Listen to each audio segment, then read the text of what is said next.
DSB Digital, haki na ukweli.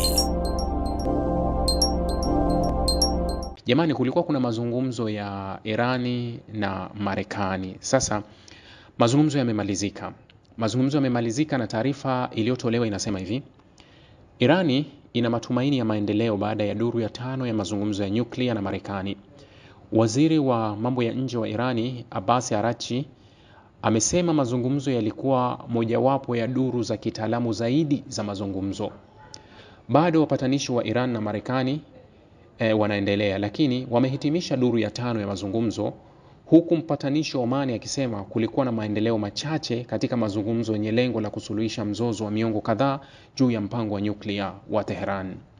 Duru ya 5 ya mazungumzo ya Iran na Marekani yamehitimishwa leo mjini Rome, huku kukiwa na maendeleo fulani lakini sio madhubuti, alisema mpatanishi wa Omani Badr al-Busaid. Huyu Badr Hamad al-Busaid ni waziri wa mambo ya nje. Mkutano ulifanyika Ijumaa katika ubalozi wa Omani kule Rome, Italia. Akasema tunatumai kufafanua masuala yaliyosalia katika siku zijazo.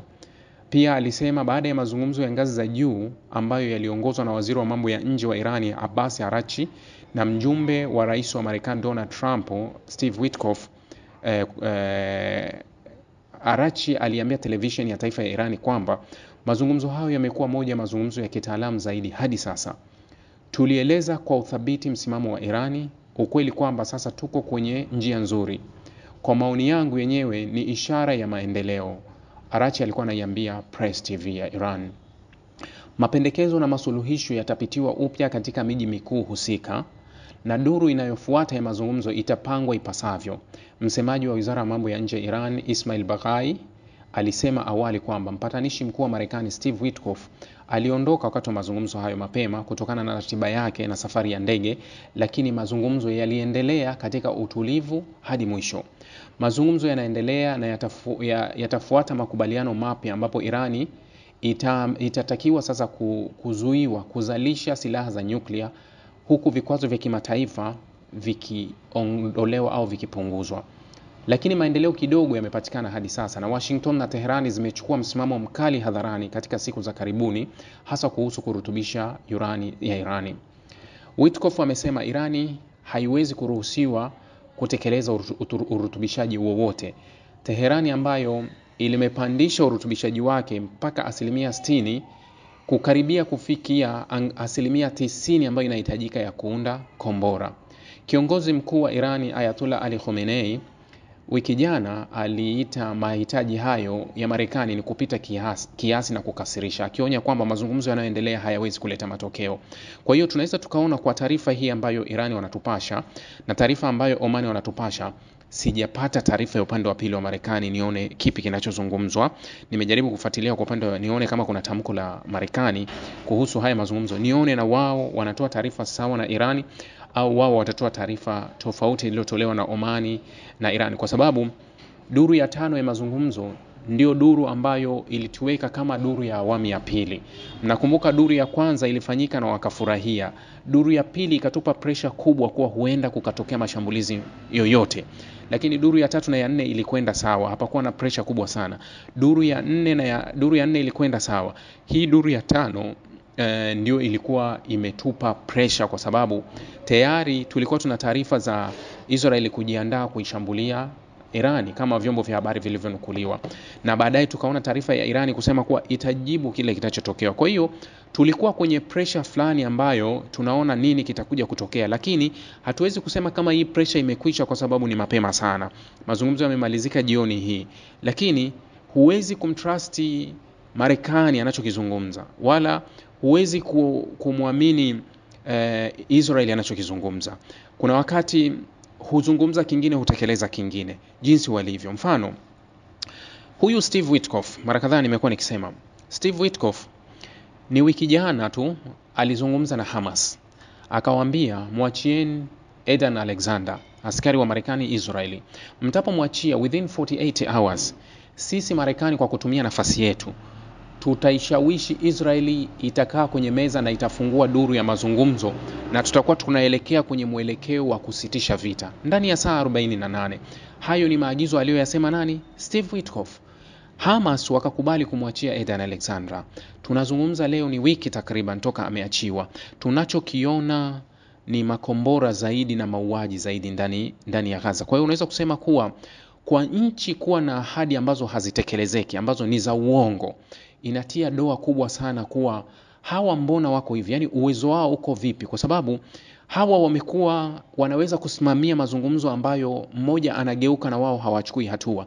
Nimekuwa nikilizungumza sana. Steve Witkoff alisimamia mazungumzo ya Januari 19 na yeye alikuwa shahidi wa pande zote mbili, lakini Steve Witkoff alikuja kugeuka kwenye yale mazungumzo, akawa tena yeye upande wa pili, akaanza kuwashawishi wengine wakubaliane na maagizo ya pili, wakati yeye anakubaliana duru ya usitishaji itakuwa ya awamu 3 akiwa ni shahidi kabisa. Lakini wakati Israeli anageuka kuendelea na duru ya pili ya mazungumzo, Steve Witkoff aliungana na Israeli, akaanza kushinikiza kile Israeli anakitaka kwa Hamas, na Steve akawa anashinikiza kile. Yani ametoka kwenye nafasi yake, anashindwa kuwakumbusha kuwa nyinyi mnakiuka makubaliano. Haya si makubaliano. So kwenye haya ya Irani hatuwezi kusema kuwa ni lazima tuamini sana kile kinachozungumzwa na Steve Witkoff au tuamini sana kile kinachozungumzwa na Marekani, kwa sababu hawa watu si viumbe ambao huwa wanalinda ahadi zao. Hawa watu sio viumbe ambao huwa wanaheshimu kile ambacho wamekubaliana. Marekani alikuwa ni msuluhishi kabisa, au anaweza kusema kuwa alikuwa ni msimamizi fika wa mazungumzo ya Camp David na mazungumzo ya Oslo. Lakini nenda katazame makubaliano ya Camp David ya kuanzia Misri na Israeli, jinsi ukiukwaji wa makubaliano yote ya makubaliano ya Oslo yalivyoendea. Lakini nenda katazame makubaliano ya Camp David pamoja na makubaliano ya Oslo ya mwaka 93, jinsi Israeli alivyoyaruka na kukataa kutekeleza lolote. Lakini Marekani alienda kuwashambulia wale ambao waligeukwa, yani yule aliyekiuka makubaliano na kuanza kuwashambulia wengine. Marekani hakumfuata, yani kuwa hakuwa, ila aliungana na yule ambaye alikiuka makubaliano, ambayo Marekani alikuwa shahidi na Marekani alikuwa msimamizi na Marekani alikuwa anayaandaa na kila kitu. Yeye akageuka kuja kwa upande wake na akawageuka wale upande wa pili. Kwa hiyo nimezungumza hili kusudi kuwa hatuwezi kutrust sana kile ambacho kinachozungumzwa na Marekani kuhusu hili. Marekani abaki kuwa Marekani na kinyonga wa kugeuka.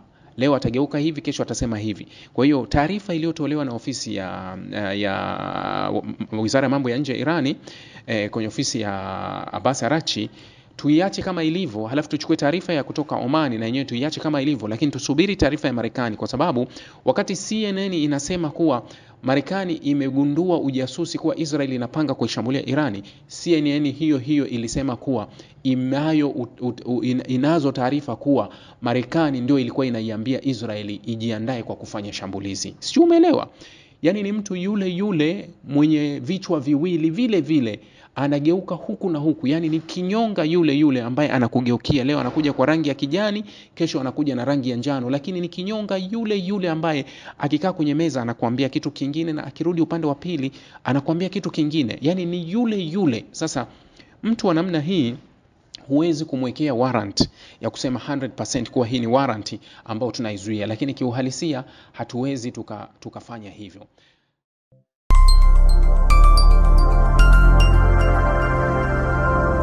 Rahby Digital, haki na ukweli.